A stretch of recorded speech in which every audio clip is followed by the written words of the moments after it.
APDSC and AP TET prepare అయ్యేటటువంటి ప్రతి aspirant కి కూడా హాయ్ అండ్ అందరికీ నమస్కారం అండి. My name is K Krishna Kumar, working as school assistant English.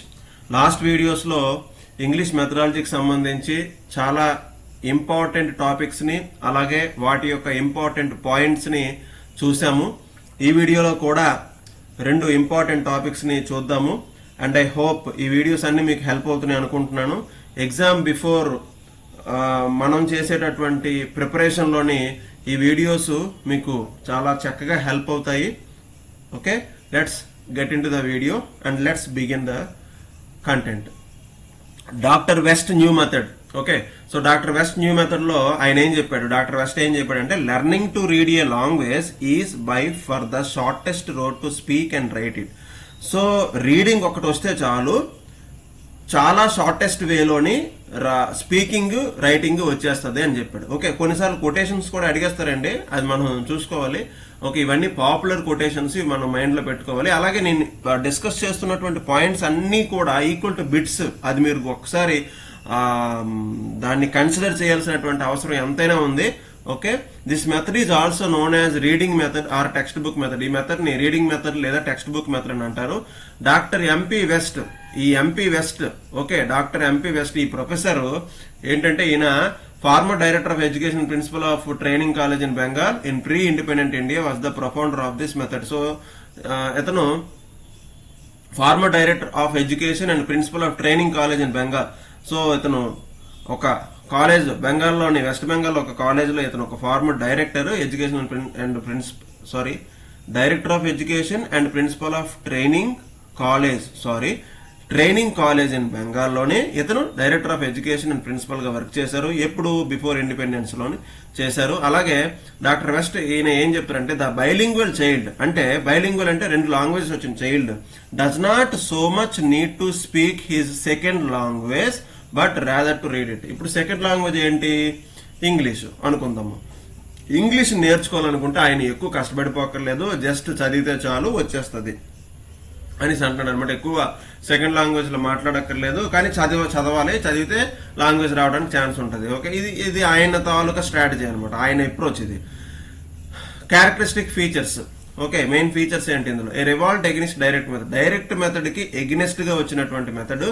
అలాగే as there are more chances of hearing incorrect English for the Indian students, this method therefore the envisages emphasis on reading skill.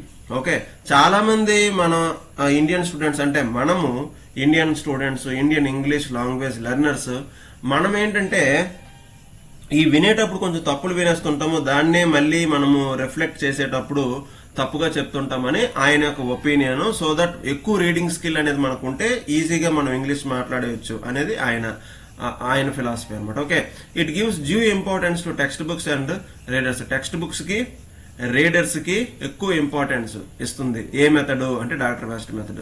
Permits the use of mother tongue wherever necessary. అలాగే mother tongue ఎక్కడ అవసరమో అక్కడ use చేసుకోవచ్చు. Doctor West ఒక్క direct method తప్పించి మిగతావన్నీ mother tongue ఎక్కడో దగ్గర దాని యొక్క ఇన్వాల్వ్మెంట్ అనేది ఉంటుందండి. ఇంట్రూడ్ అంటే మధ్యలోకి రావడం అనేది ఉంటుందండి, అది చూసుకోండి.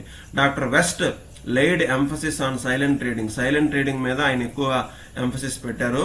ఓకే, అలాగే అడ్వాంటేజెస్ ఏంటి అంటే, reading helps to make the writing easy.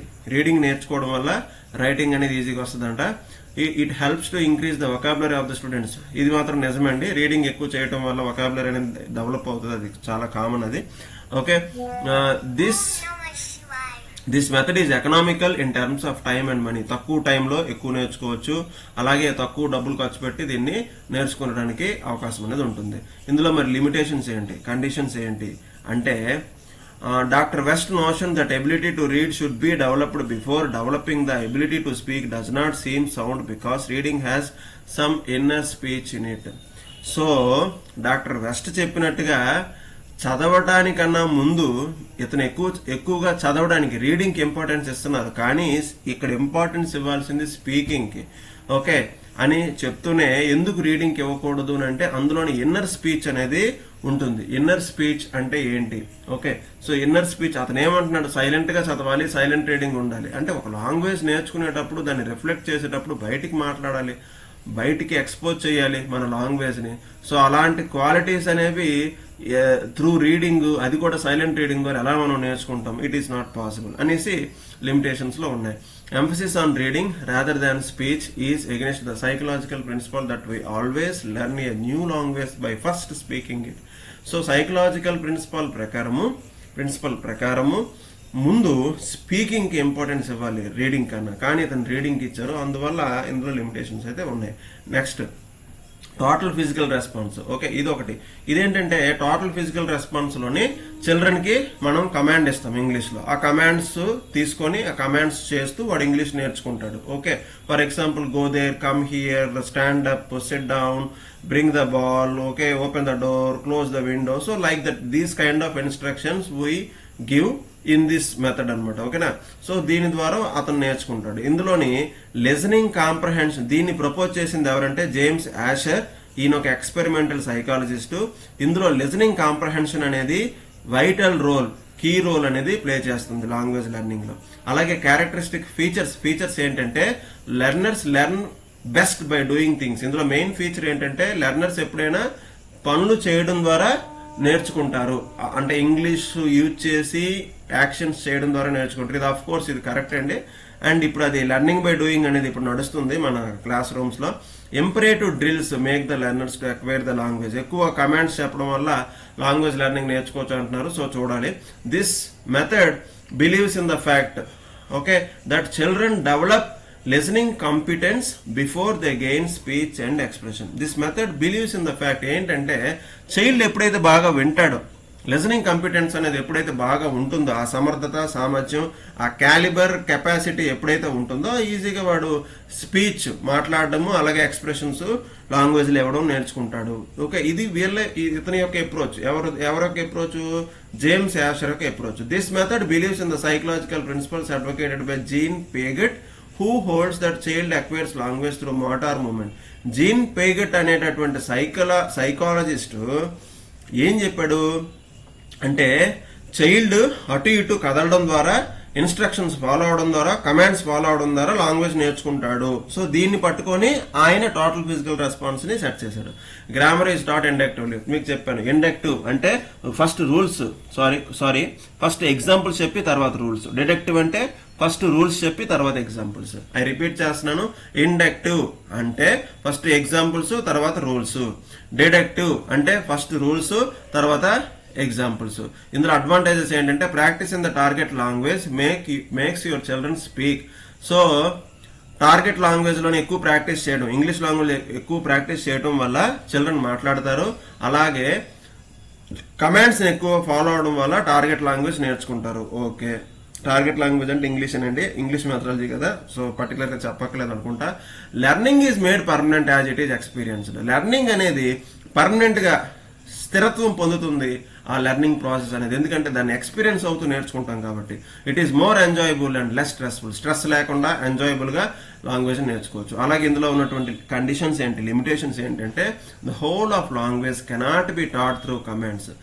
మొత్తం లాంగ్వేజ్ ని కమాండ్స్ తో చెప్పలేం కదండి, ఇదొక డ్రాబ్యాక్. అలాగే it is difficult to teach reading and writing skills through TPA. Total physical response ద్వారా రీడింగ్, రైటింగ్ స్కిల్స్ చెప్పడం కష్టం.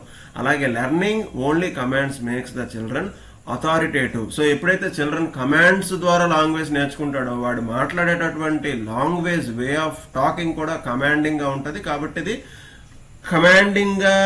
కమాండింగ్ కాన్వర్జేషన్ లాగా మారిపోతుంది. కాన్వర్జేషన్ కూడా కాదు, కమాండ్ టోటల్ అతను పిల్లోడు మాట్లాడే మాటలన్నీ కమాండింగ్ గా ఉంటాయి. ఇది ఒక లిమిటేషన్.